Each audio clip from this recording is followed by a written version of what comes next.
আসসালামু আলাইকুম। প্রধানমন্ত্রীর স্ট্র্যাটেজিক অ্যান্ড পলিসি সংক্রান্ত উপদেষ্টা, আমরা সোজা বাংলায় বলি তথ্য উপদেষ্টা, ডাক্তার জাহিদুর রহমানের দিল্লি এয়ারপোর্টে যে লঙ্কা কাণ্ড ঘটেছে, আমি কারো উপরে দোষ দিয়ে বলছি না, এটা ডাক্তার জাহিদুর রহমানের উপরে না, ভারতের ইমিগ্রেশন কর্তৃপক্ষ না, যে লঙ্কা কাণ্ডটা ঘটেছে এটা একদম হুলস্থুল ফেলে দিয়েছে। কি হলো না হলো, কার দোষ, ডাক্তার জাহিদের দোষ না দিল্লি ইমিগ্রেশনের দোষ, নাকি ওভারঅল বাংলাদেশ ইন্ডিয়া রিলেশন এখানে কোনো এফেক্ট ফেলেছে, সবকিছু মিলে একটা হুলস্থুল কাণ্ড কারখানা। ওভারঅল যতগুলো নিউজ এসছে, যতগুলো নিউজ পড়েছি এবং ভারতে আমরা কথা বলেছি, কথা বলে আমার যে ধারণা তৈরি হয়েছে, এই ধারণা হলো এখানে দুই পক্ষেরই দোষ আছে, একতরফা কোনো কিছু ঘটেনি। একদম খুব সিম্পল, দেখেন একটা মানুষ বাংলাদেশে যে ঘটনাটি ঘটার পেছনে আপনার, তিনি একজন কূটনৈতিক লোক, মানে কূটনৈতিক লোক বলতে তিনি যখন সফরে যাচ্ছেন বাংলাদেশ সরকারের প্রধানমন্ত্রীর তথ্য উপদেষ্টা, তিনি বাংলাদেশের লাল পাসপোর্ট নিয়ে যাবেন, এটি স্বাভাবিক। তো প্রথম ওই পয়েন্টটাতে ভেজাল লেগেছে। ওই পয়েন্টটাতে ভেজাল লাগার সঙ্গে সঙ্গে গুরুত্বপূর্ণ যে চারটি পয়েন্ট সামনে এসছে, একটা হলো তিনি লাল পাসপোর্ট ব্যবহার করেননি, দ্বিতীয়ত হলো তিনি ভিসা না নিয়ে সার্ক টিকেটে ভ্রমণ করেছিলেন, ফলে ইমিগ্রেশন বা হাই কমিশনের তথ্য ছিল না, একটা ভুল বুঝাবুঝি তৈরি হয়েছিল প্রাথমিকভাবে। তার ইউটিউব চ্যানেল সহ 10টি চ্যানেল ভারতের নিষিদ্ধ, ভারতের সর্বোচ্চ নজরদারির তালিকায় উপদেষ্টার নাম ছিল। এখন এই যদি হয় সিচুয়েশন যে ডাক্তার জাহিদের প্রতি ভারতের সর্বোচ্চ পর্যায়ে নজরদারির তালিকা যেটা, সেটার দিকে নজর রাখা হয়েছে, আজকে আমাদের এই চ্যানেল, ভারত না শুধু, ধরেন আমেরিকা বা ইউএসএ যে কোনো জায়গায় যদি নিষিদ্ধ থাকে, নিষিদ্ধ থাকলে পরে আমি যখন ওই দেশে যাব আমার মাথায় তো একটা চিন্তা থাকবে, তাই না? ফলে এখানে আমি মনে করি যে বাংলাদেশের যে দিল্লিতে যে হাই কমিশন আছে, সেই হাই কমিশনের একটা ভূমিকা ঘাটতি আছে। কারণ বাংলাদেশের তথ্য উপদেষ্টা যাচ্ছেন, ইজ্জতটা গেল কার? ডাক্তার জাহিদুর রহমান কিন্তু এখানে ফ্যাক্টর না, doctor Zahid as a person তিনি এখানে ফ্যাক্টর না, ফ্যাক্টর হয়ে গেছে এখানে তিনি প্রধানমন্ত্রীর উপদেষ্টা। ফলে আমাদের ইজ্জতের সওয়াল, আমাদের মান সম্মানের ব্যাপার, এখানে তাকে এই যে 2 ঘন্টা বসিয়ে রাখা হয়েছে, এটা যে ইজ্জতের উপরে হাত পড়েছে সেটা আমাদের উপরে হাত পড়েছে। এবং স্বাভাবিকভাবে এটা হওয়ার কারণেই তো এখন বাংলাদেশের হাই কমিশন, বাংলাদেশের পররাষ্ট্র মন্ত্রণালয় ভারতের ডেপুটি হাই কমিশনারকে, ভারপ্রাপ্ত হাই কমিশনারকে ডেকে পাঠিয়েছে, নিশ্চয়ই তীব্র নিন্দা এবং উদ্বেগ জানানোর জন্য ডাকা হয়েছে। এবং এটা গায়ে লাগারই কথা, গায়ে না লাগার কথা না, যে চুপচাপ ওখানে 2 ঘন্টা বসেছিল ডাক্তার জাহিদুর রহমান, সিম্পল সমাধান হয়ে যেত, তাকে ঢোকার অনুমতি দিয়েছে, তিনি ঢুকে পড়তেন, এটাও ব্যাপারটা ওই রকম না। যাক, আমরা দুটা জিনিস আপনাদেরকে মনে করাই। নরেন্দ্র মোদী, নরেন্দ্র মোদীর উপরে আমেরিকার নিষেধাজ্ঞা ছিল না?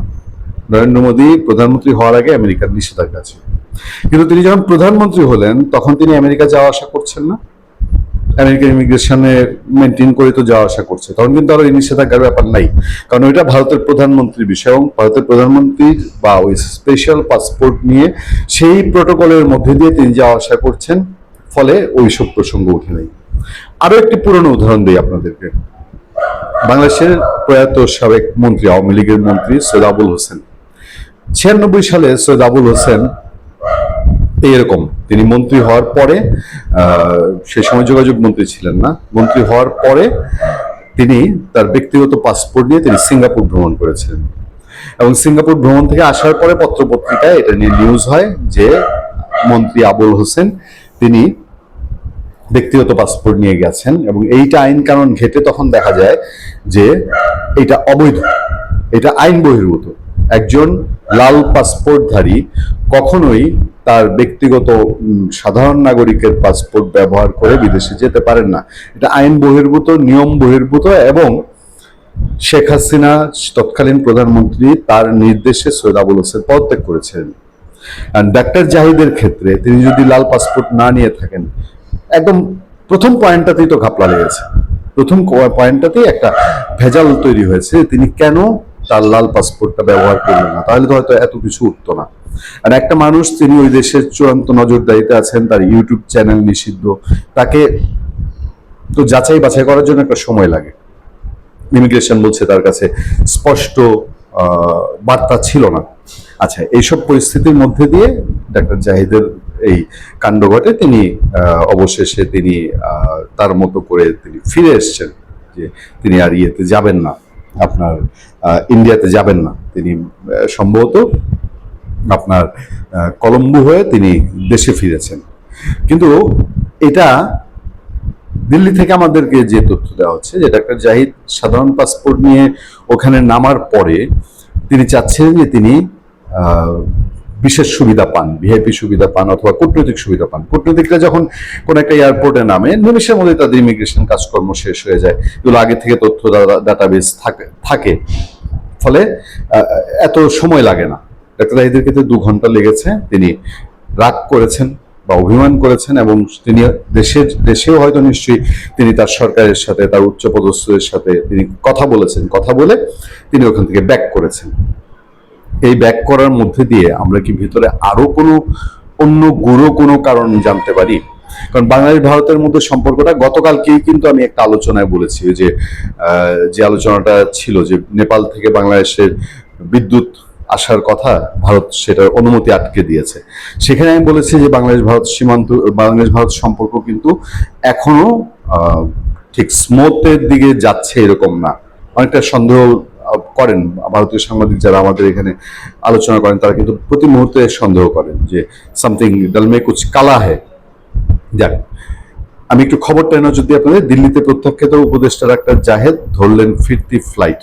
দিল্লিতে প্রত্যাখ্যাত ডাক্তার জাহেদ, বাংলাদেশের অন্যতম পত্রিকা মানবজমিন বলছে, প্রধানমন্ত্রী তারেক রহমানের তথ্য উপদেষ্টা ডাক্তার জাহিদুর রহমানকে দিল্লি ঢুকতে দেওয়া হয়নি। মানবজমিনের রিপোর্ট বলছে তাকে দিল্লি ঢুকতে দেওয়া হয়নি। ঢাকায় প্রাপ্ত সর্বশেষ খবরে জানা যায়, কোনো একটি অনুষ্ঠানে যোগ দিতে তিনি দিল্লি বিমানবন্দরে পৌঁছেছিলেন, কিন্তু বিমানবন্দর কর্তৃপক্ষ তাকে দিল্লিতে ঢোকার ছাড়পত্র দেয়নি। দায়িত্বশীল কূটনৈতিক সূত্র মানবজমিনকে জানিয়েছে, প্রধানমন্ত্রী উপদেষ্টার ভিসা সংক্রান্ত জটিলতা ছিল। তিনি সাধারণ পাসপোর্টে ভ্রমণ করেছিলেন, যদিও এতদিনে তার কূটনৈতিক পাসপোর্ট হয়ে যাওয়ার কথা ছিল। দিল্লির একটি সূত্র জানিয়েছে, ভারতে নিযুক্ত বাংলাদেশের high commissioner M Riaz Hamidullah আগে থেকে বিমানবন্দরে অপেক্ষমান ছিলেন। উপদেষ্টা প্রত্যাখ্যাত হওয়ার বিষয়টি নোটিশে আসার পর তিনি ভারত সরকারের উচ্চ মহলে যোগাযোগ করেছেন, কিন্তু কাঙ্ক্ষিত সাড়া মেলেনি। ফলে শেষ পর্যন্ত ডাক্তার জায়েদকে ঢাকাগামী ফিরতি ফ্লাইট ধরতে হয়েছে।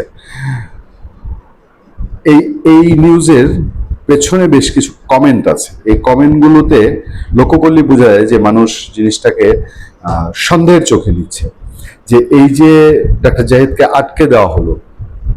এখন আমি একটা সিম্পল উদাহরণে যাই।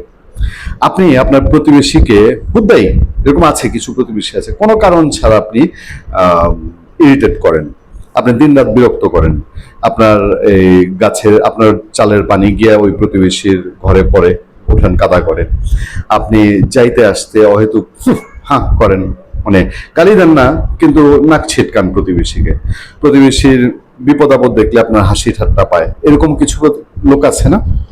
আপনি যদি দিনরাত ভারতকে গালিগালাজি করেন, দিনরাত ভারতের বিরুদ্ধে কথাই বলেন, আপনার একটা পুরোদস্তুর প্ল্যাটফর্ম আছে, সেই প্ল্যাটফর্মের সমানে ভারত বিরোধী আপনি মনোভাব প্রচার করেন, তাহলে আপনি কিভাবে আশা করেন যে ওই প্রতিবেশী আপনার সাথে সাধারণ ব্যবহার করবে? সে তো তার ঘরে ঢুকতে দিতে আপনাকে 10 বার চিন্তাই করবে যে যেই লোক দিনরাত আমার পেছনে লেগে থাকে, এই লোক আবার হাসি মুখে আমার ঘরে আসছে, তারে কি আমি পোলাও কোরমা রাইতা খাওয়াবো? এটা একটা সিম্পল সাধারণ হিসাব, তাই না? ডাক্তার জাহিদুর রহমানের ক্ষেত্রে তিনি উপদেষ্টা হওয়ার আগ পর্যন্ত, যদিও উপদেষ্টা হওয়ার পরে না, উপদেষ্টা হওয়ার আগ পর্যন্ত তিনি দিনরাত ভারতকে খিস্তি কেউর করতেন, এবং বাংলাদেশে যে অ্যান্টি ইন্ডিয়ান সেন্টিমেন্ট সেটাকে তিনি বহন করতেন, এবং বাংলাদেশে থেকে রাজনীতির প্রয়োজনে যে অ্যান্টি ইন্ডিয়ান সেন্টিমেন্টকে ব্যবহার করা সেটা করতেন। এই প্রেক্ষাপটে ভারত সরকার, আমি বলছি যে দুদিকেরই দায় আছে। ডাক্তার জাহিদুর রহমানের দায়গুলো তো বললাম, আবার ইমিগ্রেশন জেনে শুনে এতটা না করলেও পারতো, 2 ঘন্টা বসায় না রেখে যখন দেখতো যে না এই লোক ঠিক, তো সে আগের যে জাহিদুর রহমান সে না, সে এখন এই দেশে এসছে বাংলাদেশের প্রধানমন্ত্রী উপদেষ্টা হিসেবে, হয়তো সহজভাবে দেখতেও পারতো। সুতরাং প্রশ্ন জাগে, ভেতরে কি আরো কোনো গুরু বিষয় রয়ে গেছে? ধন্যবাদ সবাইকে, ভালো থাকবেন, সুস্থ থাকবেন। আপনাদের সাথে আমি আতিক রহমান, পূর্ণিয়া।